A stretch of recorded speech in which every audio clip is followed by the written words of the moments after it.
Hi hello good morning to all. So చాలామంది మీరు స్కూల్కి వెళ్ళే ముందు తర్వాత డ్యూటీ నుంచి వచ్చిన తర్వాత చేసుకునే పనులు ఉంటాయి కదా, వాటినైతే వ్లాగ్స్ పెట్టండి మేడం, అవి చాలా ఇన్స్పిరేషనల్గా చాలా ఇంప్రెసివ్గా ఉంటాయి అని అడుగుతున్నారు.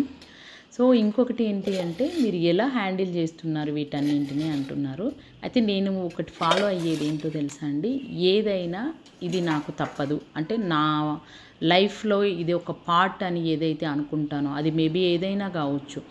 ఇప్పుడు కుకింగ్ అయినా కావచ్చు, హోమ్ మేనేజ్మెంట్ అయినా కావచ్చు, క్లీనింగ్ అయినా కావచ్చు, నా డ్యూటీ అయినా కావచ్చు, పిల్లల పెంపకం అయినా కావచ్చు, ఏదైనా కూడా ఇంక ఇది నాకు తప్పదు, నేను బతికున్నన్ని రోజులు ఈ బాధ్యతలు నెరవేర్చాలి అనేవి ఉంటాయా కొన్ని, వాటిపైన నేను ఇష్టాన్ని పెంచుకుంటాను. అంటే అవి ఇష్టం ఉన్నా లేకున్నా ఇక తప్పదు అనుకున్నప్పుడు ఇష్టాన్ని పెంచుకుంటాను.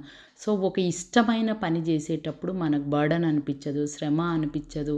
ఇంకొకటి చాలా ఈజీగా చేయగలుగుతాం, అంటే టైం కూడా ఎక్కువ పట్టదు ఇష్టంతో చేస్తాం కనుక.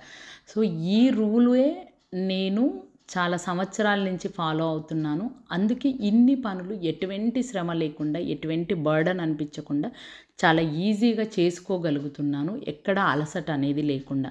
సో మీరు కూడా ఏదైనా తప్పదు అనుకున్నప్పుడు దానిపైన ఇష్టాన్ని పెంచుకోండి. సో ఆ ఇష్టం అనేది మీతో చాలా మిరాకిల్స్ చేయిస్తుంది, చాలా పనుల్లో క్రియేటివిటీ నేర్పిస్తుంది, మిమ్మల్ని 10 మందిలో ఒకరిగా నిలబెడుతుంది. సో ఏమంటారు, నేను చెప్పింది నిజమేనా?